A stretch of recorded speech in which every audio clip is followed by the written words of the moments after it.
So we see then that he has got to deal with this whole issue, and we get a little bit of a look at it when we begin to read some of the things that he had to say about this. It's a long time since I had a pen in my hand, and now that I have, I'm writing on a packing case in a field of beet. Already, however, this is a step towards comfort, and you will be right in guessing that we're resting. Now, these are going to be comments sometimes out of letters that come, not out of writings, and it's really here, you really hear a different kind of feeling from him when he's writing a letter. One fine night, we silently left our lyres, and I must humbly admit that we began to blossom out again as we left the area of shelling and became people who could look at the crops growing untouched in towns full of life without any burden of danger to weigh down our spirits. In a week's time, if they leave us idle for so long, I shall no doubt feel a nostalgia for the firing line. But for the moment, I'm allowing myself to relax. On the whole, the last part of our time at Ypres was quieter than the beginning. But then one found that the spacing out of deaths and hazards enabled one to savor all the bitterness more fully. Moreover, we had all the more or less come to detest the sector, so that life at the end was hardly more cheerful than at the beginning. So he's talking about being at R&R, and just they get to reflect on this thing, and now that out there they're living in it, so they don't have time to reflect on it. They get back here and they start thinking about it. Now it's worse than when they were over there. But to come back, outside news. I was saying that this last fortnight, so far as we've been concerned, has not been distinguished by any major activity. Only isolated casualties to be picked up now and again. I can't remember if it was to you that I told the story of a particularly eventful tour in the frontline trenches. That night the Germans was plastering the slope that separates us from them even more heavily than on any other night, and there was a continual crack of machine gun bullets on the earth parapeted above our heads, mingled with the dull explosion of grenades. Every minute, flares lit up the line, followed by salvos of gunfire. And to crown our misfortunes, it was raining, and one had to make his way with a casualty on his back along a muddy, winding communication trench, in which we could move only in single file.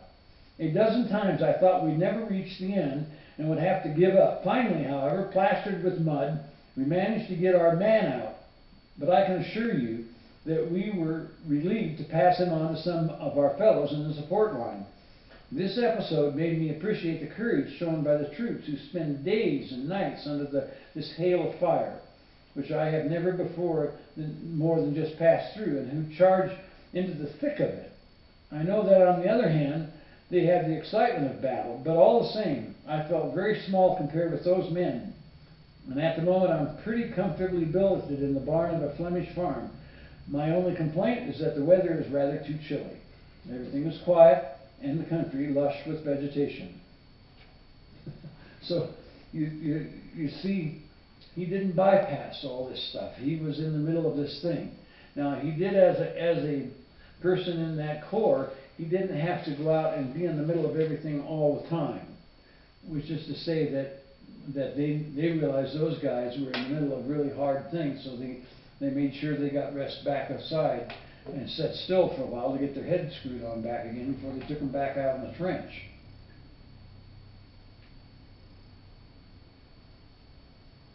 So, he is beginning to understand something, though. That battle zone, that place of that terrible pressure point, was an area of huge psychic energy. Now, I try to get people to understand this by asking them if they've ever gone to a workshop or convention of like-minded people, and all the week that they're there, or all the 3 or 4 days they're there, there's a high lifted energy.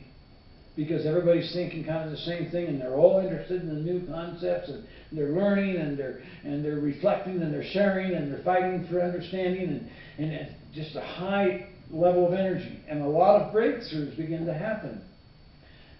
For myself, oftentimes, when I'm in the middle of that kind of a situation, I'm trying to explain something to somebody, and I'm trying to share what my thinking might be, I get insights that just come all over the place, and I never knew where that was coming from. I didn't understand. I thought it was something about me. No, it's something about that setting that's going on. And that's why he began to see the importance of being in that setting, and why he would get all kinds of eager to get back in it, because he was feeding on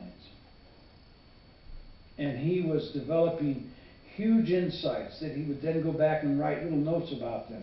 Take those notes back and get back in that feeding zone again, and all of a sudden he gets some more insights. And what's he do?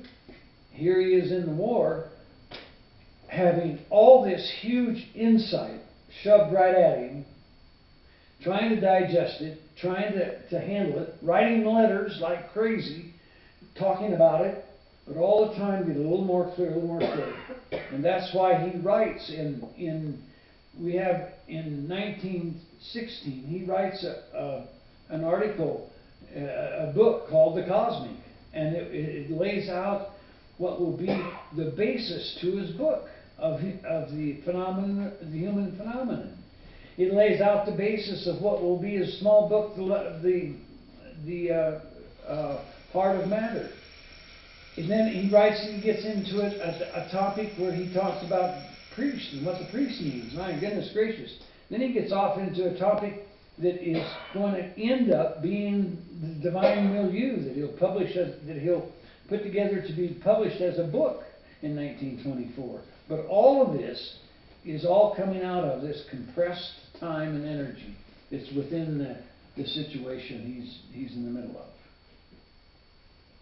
It's amazing kind of thing. And so we get a whole series of things in which he talks about the making of a mind, which is really the making of his soul and the making of his whole person, not just his intellect, because he's absorbing all of that with the high level of psychic compression and his consciousness rising, and it's changing his entire being as he's being unrolled. 100 years ago. 100 years ago. And 100 years ago, he's talking to us today about what we have to see and what we're doing. Oh.